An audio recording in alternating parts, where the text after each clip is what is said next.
की सत्ता एक नशा है जो अगर दिल से किया जाए तो जनसेवा बन जाता है और दिमाग पर चढ़ जाए तो बुद्धि भ्रष्ट कर देता है। नेता की जुबान से लगाम जैसे ही छूटी तो समझो उसका हिसाब पक्का है, क्योंकि ये लोकतंत्र है साहब, जनता की सबसे बड़ी अदालत है। इसमें जब जनता अपना तराजू लेकर बैठती है तो बड़े से बड़े नेता की सिर पर चढ़ी सत्ता की हनक की धूल उड़ा देती है। नेता चाहे कितना भी बड़ा क्यों ना हो जाए, उसकी किस्मत का फैसला जनता जनार्दन के हाथों में ही होता है। तभी तो 15 साल बाद जब कांग्रेस के बड़े नेता और राहुल गांधी के करीबी दिग्विजय सिंह जनता के दरबार में पहुंचे तो उन्हें भी अपनी 15 साल पुरानी गलती का एहसास हो गया और अब जनता जनार्दन के सामने हाथ जोड़कर खड़े हैं और कह रहे हैं, हमसे गलती हो गई, हमको माफ कर दो। कांग्रेस ने दिग्विजय सिंह को भोपाल लोकसभा सीट से चुनावी मैदान में उतारा है, जिसके बाद दिग्विजय ने भोपाल में चुनाव अभियान तेज कर दिया है।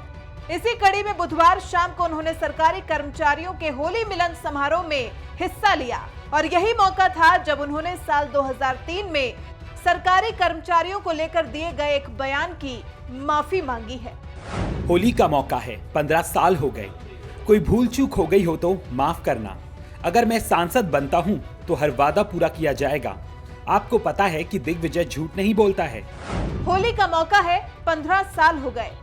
अपने बड़बोलेपन की वजह से कई बार कांग्रेस को फंसाने वाले दिग्विजय सिंह ने साल 2003 में सरकारी कर्मचारियों को लेकर एक ऐसा बयान दिया था जिसकी वजह से कांग्रेस को मध्य प्रदेश में बुरी तरह हार का सामना करना पड़ा था।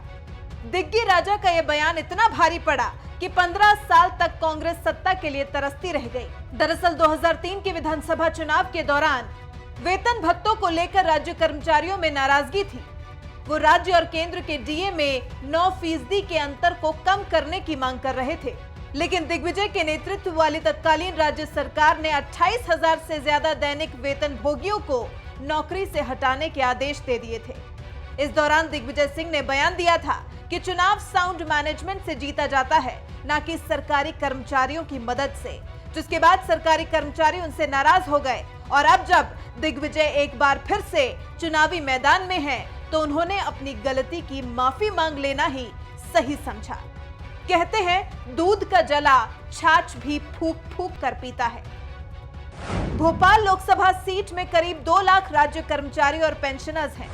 करीब 50,000 कर्मचारी वोट भोपाल की दक्षिण पश्चिम विधानसभा में है।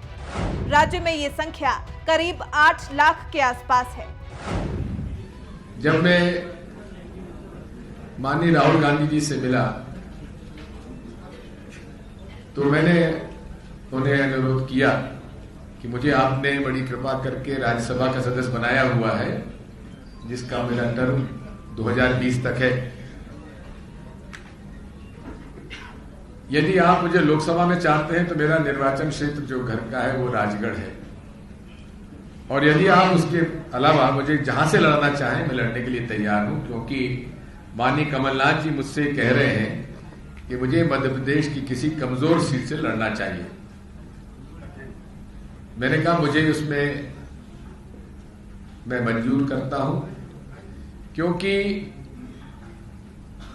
जैसा कि मैंने पूर्व में ही कह चुका हूं कि चुनौतियां स्वीकार करना मेरी आदत है। भोपाल बीजेपी का गढ़ रहा है।